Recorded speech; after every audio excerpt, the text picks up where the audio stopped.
매일 성경과 함께하는 아름빛 교회 말씀 묵상 아름빛 바이블 키트 시간입니다. 2025년 1월 27일 월요일 함께 묵상할 본문은 여호수아 18장 1절에서 28절까지의 말씀입니다. 특별히 오늘 본문에서 주목하고자 하는 말씀은 여호수아 18장 1절에서 10절입니다. 이스라엘 자손의 온 회중이 실로에 모여서 거기에 회막을 세웠으며 그 땅은 그들 앞에서 돌아와 정복되었더라. 그러나 이스라엘 자손 중에 그 기업의 분배를 받지 못한 자가 아직도 7지파라. 여호수아가 이스라엘 자손에게 이르되 너희가 너희 조상의 하나님 여호와께서 너희에게 주신 땅을 점령하러 가기를 어느 때까지 지체하겠느냐. 너희는 각 지파에 3사람씩 선정하라. 내가 그들을 보내리니 그들은 일어나서 그 땅에 두루 다니며 그들의 기업에 따라 그 땅을 그려가지고 내게로 돌아올 것이라.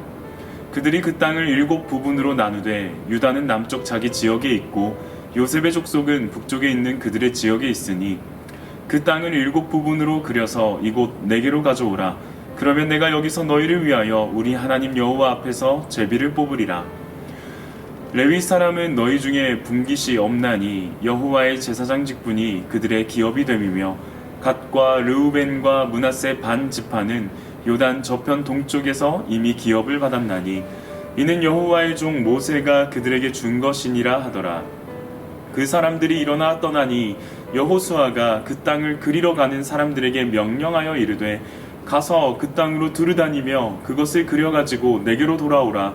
내가 여기 실로의 여호와 앞에서 너희를 위하여 제비를 뽑으리라 하니 그 사람들이 가서 그 땅으로 두루다니며 성읍들을 따라서 7부분으로 책에 그려서 실로 진영에 돌아와 여호수아에게 나아오니 여호수아가 그들을 위하여 실로의 여호와 앞에서 제비를 뽑고 그가 거기서 이스라엘 자손의 분파대로 그 땅을 분배하였더라. 아멘.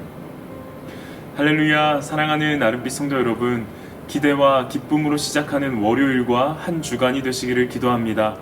하나님께서 우리의 삶에 어떠한 개입으로 인도하실지를 기대하는 마음, 더불어 우리의 지혜보다 하나님의 어리석음이 더 나음을 발견하는 그 기쁨으로 충만하기를 원합니다.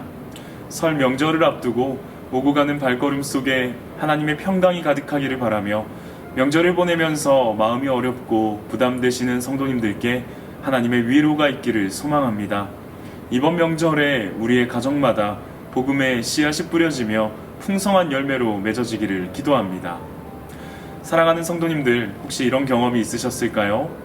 아주 좋은 기회가 있었는데 망설이다가 혹은 게으르게 반응하다가 놓쳐본 경험, 또는 해야 할 일이 분명하게 눈앞에 있는데도 자꾸 다음으로 미루게 되었던 경험, 하나님께서 보여주신 명확한 약속이 있음에도 불구하고 행동으로 옮겨지지 못해 답답함을 느껴본 경험, 그런 경험 있으셨을까요? 오늘 우리가 함께 나눌 말씀은 바로 이러한 상황을 마주한 이스라엘의 7지파 이야기입니다. 이들은 하나님께서 이미 주신 약속의 땅을 눈앞에 두고도 차지하지 않고 있습니다. 땅을 차지하기 위해서 싸워야 하는 부담도 있었고요. 지파의 크기에 따른 분배의 불만도 쌓여지는 이런 현실적인 어려움도 가로막고 있었기 때문입니다. 그러한 모습을 바라보며 오늘 본문에서 여호수아는 강한 어조로 책망하고 행동을 촉구합니다. 묵상을 시작하기 전 다시 한번 우리의 모습을 비춰볼까요? 하나님께서 허락하신 사명이 있음에도 실행하지 않고 망설이고 있는 모습은 없습니까? 이미 활짝 열린 길이 있는데도 결단하지 않고 미루며 내딛지 못하는 모습은 없습니까? 믿음을 고백하면서도 그 믿음에 따라 행동하기를 주저하는 모습은 없습니까? 오늘 말씀을 통해서 우리가 놓치고 있는 믿음의 결단과 행동을 돌아보길 원합니다. 저는 오늘 본문을 관찰하며 3가지 키워드를 중심으로 나누어 봤습니다. 첫째, 여호수아의 책망. 둘째, 행동 촉구와 순종. 끝으로 주권 인정입니다. 첫 번째 관찰은 여호수아의 책망입니다. 여호수아는 땅을 분배받지 못한 7지파를 향하여 책망하고 있습니다. 3절 말씀을 한번 읽어보겠습니다. 여호수아가 이스라엘 자손에게 이르되 너희가 너희 조상의 하나님 여호와께서 너희에게 주신 땅을 점령하러 가기를 어느 때까지 지체하겠느냐. 여기서 우리는 2가지 표현에 주목해야 합니다. 먼저는 너희 조상의 하나님 여호와라는 표현인데요. 이 여호수아서에 딱 한 차례만 등장합니다. 그리고 다른 표현은 바로 지체하다입니다. 우선 지체하다라는 표현에 쓰인 히브리어 단어를 살펴보면 미트라핌입니다.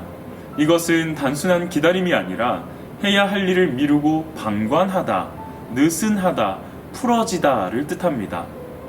점령하러 가기를 주저하는 일곱 지파의 자세와 태도가 이 표현들에 담겨 있다고 생각합니다. 조상들의 일이지 자기 일처럼 느껴지지 않는 것이죠. 여호와 하나님이 조상의 하나님, 열조의 하나님일 뿐이지 자신의 하나님과 같지 않다는 것입니다. 가나안 땅을 약속하시고 인도하시며 분배하시는 하나님이 나의 하나님이 아닌 겁니다. 그러니 지체할 수밖에요. 점령하러 올라가기를 주저하며 방관하고 미룰 수밖에 없는 것이죠. 그러나 이러한 과정이 과연 그저 조상들의 여호와 하나님의 약속이며 인도하심일까요? 그렇지 않습니다. 물론 약속은 조상의 때부터 시작했으나 여전히 유효합니다. 심지어 불순종하여 광야 40년을 보낸 이 처음 세대들과는 달리 지금 이 세대들은 약속의 땅을 취하는 세대들입니다. 하나님께서는 광야에서도 요단강에서도 여리고에서도 보여주셨지 않습니까? 그들과 함께 계시며 가나안 땅의 모든 땅을 허락해 주셨다는 사실을 말이죠. 종교개혁자 존 칼빈은 이 구절을 주석하며 이렇게 말합니다. 제발 하나님의 은혜를 헛되이 만들지 말라. 주 안에서 사랑하는 성도 여러분, 저와 여러분은 이 지체하고 머뭇거리는 일곱 지파의 모습과 어떤 차이가 있는지요? 우리에게는 부인할 수 없는 하나님의 인도하심과 그로 인한 은혜의 고백들로 가득합니다. 눈물 없이는 이야기할 수 없는 나의 하나님의 순간들로 꽉꽉 채워져 있습니다. 그러나 믿음의 결단을 요구하며 요청하는 상황 앞에서 이따금 우리의 마음은 돌변합니다. 우리 조상의 하나님 여호와라는 표현이 어울릴 만큼 내 믿음의 결단은 멀찍이 물러섭니다. 이미 우리에게 주어진 약속, 유효한 사명임에도 불구하고 우리는 그 앞에서 머뭇거리며 피할 길을 찾고 때로는 무시하기도 합니다. 그 걸음이 우리에게 베푸신 가장 선한 길, 축복의 과정임에도 불구하고 말이죠. 찰스 스펄전 목사님은 이렇게 표현하더라고요. 우리는 종종 하나님의 축복을 구하면서도 그것을 취하기 위한 믿음의 걸음을 내딛지 않는다. 오늘도 말씀 앞에서 나름빛 성도 여러분, 저와 여러분에게 허락하신 약속의 땅, 믿음의 결단이 있음에도 주저하는 마음으로 미루거나 지체하고 있는 걸음이 있다면 망설이지 말고 내디어 봅시다. 절벽에서 뛰어내릴 때에야 비로소 날개가 있다는 것을 발견할 수 있습니다. 그런가 하면 오늘 본문에서 발견하는 두 번째 관찰입니다. 행동 촉구와 순종. 여호수아는 일곱 지파의 게으름과 나태함을 지적하는 데서 끝나지 않고 행동을 촉구합니다. 4절 말씀을 다시 한번 읽어보겠습니다. 너희는 각 지파에 세 사람씩 선정하라. 내가 그들을 보내리니 그들은 일어나서 그 땅에 두루 다니며 그들의 기업에 따라 그 땅을 그려가지고 내게로 돌아올 것이라. 여호수아는 각 지파에서 세 사람을 대표로 선정하도록 요청합니다. 이어서 그들은 땅에 두루 보내어 분배받은 땅을 그려서 돌아오도록 촉구합니다. 가만히 앉아서 멍하니 있지 말고 그 땅을 실제로 보고 기록하여 경험하도록 도전하는 것이죠. 왜 이렇게 요청했었던 것일까? 여호수아가 이 세 사람씩 보내는 이유에 대해서 한번 생각해 보았습니다. 제 결론은 이렇습니다. 여호수아가 12 정탐꾼 중 한 명이었다. 그는 민수기 13장에서 가나안에 보냄받았던 12 정탐꾼 중에 한 명이었습니다. 하나님께서 허락하신 약속의 땅을 직접 보고 조사하며 탐색했던 사람입니다. 그 과정에서 여호수아에게 주셨던 마음은 민수기 14장에 잘 드러나 있습니다. 그 땅을 정탐한 자 중 눈의 아들 여호수아와 여분네의 아들 갈렙이 자기들의 옷을 찢고 이스라엘 자손의 온 회중에게 말하여 이르되 우리가 두루 다니며 정탐한 땅은 심히 아름다운 땅이라 여호와께서 우리를 기뻐하시면 우리를 그 땅으로 인도하여 들이시고 그 땅을 우리에게 주시리라. 이는 과연 젖과 꿀이 흐르는 땅이니라. 그는 정탐을 통해서 경험한 이 땅의 풍요로움을 일곱 지파의 대표가 경험하길 원했습니다. 또한 그는 그 땅을 허락하시는 하나님의 위대하심을 느끼게 되길 원했습니다. 결국 백성들은 여호수아의 요청에 따라 땅을 조사하며 기록하는 순종의 자리로 나아갑니다. 요즘 제자훈련 지원생분들과 인터뷰하는 시간을 갖고 있습니다. 대부분 자리에 앉으시면 하나같이 오랜 시간 고민 끝에 결단하게 되었다라고 말씀합니다. 분명 어렵고 쉽지 않은 1년간의 훈련 과정일 것입니다. 이미 계산에 빠른 우리의 생각은 아직 벌어지지도 않은 일까지도 고민하며 주저할 것입니다. 그러나 모든 믿음의 역사는 내딛는 순종의 발걸음에서부터 시작했습니다. 어거스틴은 우리에게 믿음과 결단의 행동을 이렇게 선언합니다. 하나님의 은혜는 준비되어 있지만 그것을 취하는 것은 우리의 몫이다. 저는 우리 아름빛교회 모든 성도님들께서 믿음의 역사를 발견하는 걸음에 동참하기를 소원합니다. 가깝게는 순종의 결단으로 나아가는 훈련생들께 하나님의 위대하심이 드러나게 될 줄 믿습니다. 올 한 해 믿음을 요구하는 자리 앞에서 순종으로 반응하는 저와 여러분이 되시기를 소망합니다. 끝으로 마지막으로 주목해야 할 중요한 과정이 한 가지 있습니다. 세 번째 관찰, 주권 인정. 분배받은 땅을 돌며 기록하고 돌아온 백성들 앞에서 여호수아는 제비를 뽑습니다. 10절 말씀 다시 한번 읽어보겠습니다. 여호수아가 그들을 위하여 실로의 여호와 앞에서 제비를 뽑고 그가 거기서 이스라엘 자손의 분파대로 그 땅을 분배하였더라. 이 제비 뽑기를 의미하는 히브리어 고랄이라는 단어는 단순한 어떤 추첨을 말하지 않습니다. 이것은 그 당시에 하나님의 뜻을 구하는 신정 통치의 방법이었습니다. 잠언 16장 33절에도 이러한 격언이 기록되어 있습니다. 제비는 사람이 뽑으나 모든 일을 작정하기는 여호와께 있느니라. 제비 뽑기는 하나님의 주권적인 결정을 인정하는 태도였습니다. 이 과정은 땅을 분배함에 있어서 사람들의 이해관계가 개입되지 않도록 이끌었습니다. 여기서 우리가 되새겨야 할 지점은 바로 주권에 대한 인정의 태도입니다.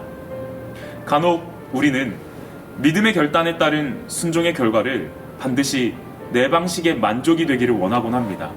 그러나 내 방식의 만족을 위한 순종은 하나님의 주권에 대한 인정이 결여된 태도일 수가 있습니다. 이 지점에서 많은 그리스도인들은 소위 시험에 들었다라는 표현을 쓰게 되죠. 내가 100일 동안 새벽 기도 가서 기도했는데 하나님이 내 기도 안 들어줬어. 시험 들었어. 내가 이 문제 두고 금식하며 부러지졌는데도 하나님은 해결 안 해주셨어. 시험 들었어. 피하지 않고 마주하라고 해서 마주했는데 상황은 더 나빠지게 됐어. 시험 들었어. 조심스럽지만 이 시험 들었다의 대부분의 이유는 내가 원하는 대로 안 됐기 때문입니다. 순종은 드러날 결과마저도 하나님의 뜻과 방식이라는 것을 인정하는 태도입니다. 그리고 진짜 믿음의 순종은 그 결과 앞에 순복하는 것입니다. 왜냐하면 하나님은 그 결과가 우리에게 가장 좋은 것임을 아시고 그 자리로 이끄셨기 때문입니다. 주 안에서 사랑하는 아름빛 성도 여러분, 안개로 가리워진 길처럼 하나님의 약속의 과정이 희미하게 보이더라도 담대하게 걸어갑시다. 그리고 그 순종의 걸음으로 이루어지는 결과 앞에 하나님의 주권을 인정합시다. 하나님은 결코 실수하지 않으십니다. 저와 여러분의 인생으로 장난치지 않으십니다. 왜냐하면 그분은 우리의 인생에 당신의 아들을 거셨으니 말이죠. 누구보다도 우리의 인생과 사명에 진심이신 하나님이심을 믿으시는 오늘이 되십시다. 함께 기도하겠습니다. 주님 약속하신 말씀 위에서 세상 염려 내게 엄습할 때에 용감하게 힘써 싸워 이기며 약속 믿고 굳게 서리라. 주님 약속하신 말씀 위에서 성령 인도하는 대로 행하며 주님 품에 항상 안식 얻으며 약속 믿고 굳게 서리라. 굳게 서리 영원하신 말씀 위에 굳게 서리 굳게 서리 그 말씀 위에 굳게 서리라. 사랑하는 하나님 아버지, 오늘 말씀을 통해 저희의 머뭇거림과 주저함을 돌아봅니다.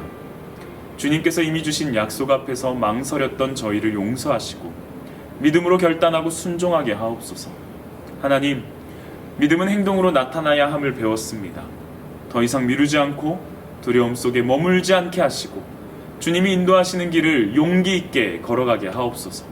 또한 우리의 순종이 내 뜻이 아닌 주님의 주권을 인정하는 믿음이 되게 하셔서 원하는 결과가 아닐지라도 하나님의 선하심을 신뢰하며 따르게 하옵소서. 이번 명절 우리의 가정마다 복음이 심어지고 주님의 사랑과 평강이 넘치기를 소망합니다. 주어진 자리에서 하나님의 뜻을 이루는 도구로 살아가게 하옵소서. 모든 순간을 인도하시는 예수님의 이름으로 기도합니다. 아멘.